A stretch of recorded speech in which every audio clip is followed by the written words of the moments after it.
അടക്കമുള്ള ഇവിടുത്തെ ഇതിനെ നയിച്ച UDF-ന്റെ ചെയർമാൻ ശ്രീ വിജയ്, അതുപോലെ തന്നെ convener Shri RK, panchayat president Shri OT James, അതുപോലെ തന്നെ ശ്രീ വിനോദ്, ശ്രീ മൻസൂർ അടക്കം വേദിയിലും സദസ്സിലുമുള്ള നേതാക്കന്മാരെ, സുഹൃത്തുക്കളെ, സഹോദരിമാരെ, കാരണവന്മാരെ,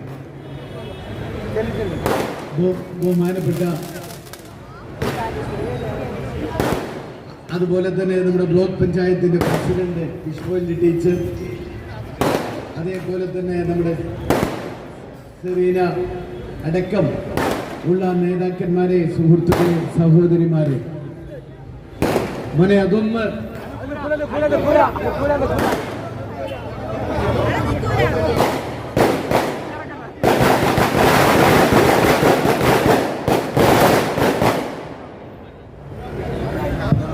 സുഹൃത്തുക്കളെ, നിങ്ങളോട് ഈ നന്ദി പറയല് വാസ്തവത്തില് അവസാനത്തെ പണിയാണ്.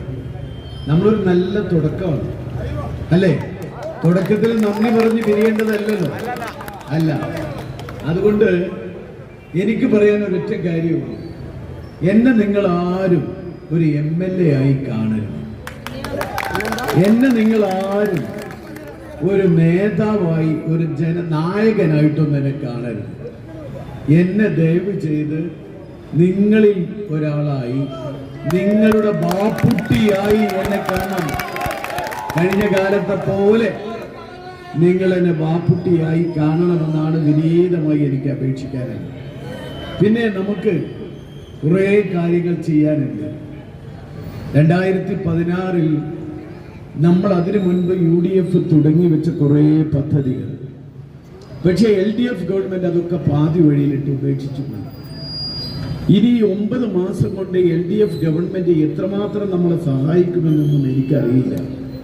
എങ്കിലും ഞാൻ നിങ്ങളോട് പറയാം, നമുക്ക് നഷ്ടപ്പെട്ട പദ്ധതികൾ തിരിച്ചു പിടിക്കാൻ, മനുഷ്യന് സ്വൈര്യമായി ജീവിക്കാൻ, മലയോര കർഷകന് സ്വൈര്യമായി കൃഷി ചെയ്യാൻ, അതിനുവേണ്ടി ഏതൊരറ്റം വരെ പോകണമെങ്കിലും പോകാൻ നിങ്ങളുടെ കൂടെ, നിങ്ങളുടെ മുന്നിൽ ആര്യാടൻ ഷൗക്കത്ത് ഉണ്ടാവും.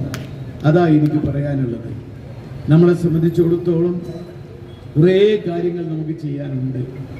എന്തൊക്കെയായാലും ഇത് നമ്മൾ നിലമ്പൂരുകാർ വോട്ട് ചെയ്തത് കേവലം നിലമ്പൂരിലെ ഒരു MLA തിരഞ്ഞെടുക്കാൻ വേണ്ടി മാത്രമല്ല. കേരളത്തിലെ മുഴുവൻ ജനങ്ങൾ ഇന്ന് ഈ പിണറായി വിജയൻ ഗവൺമെന്റിന്റെ കീഴിൽ അനുഭവിക്കുന്ന ദുരിതത്തിനെതിരെയുള്ള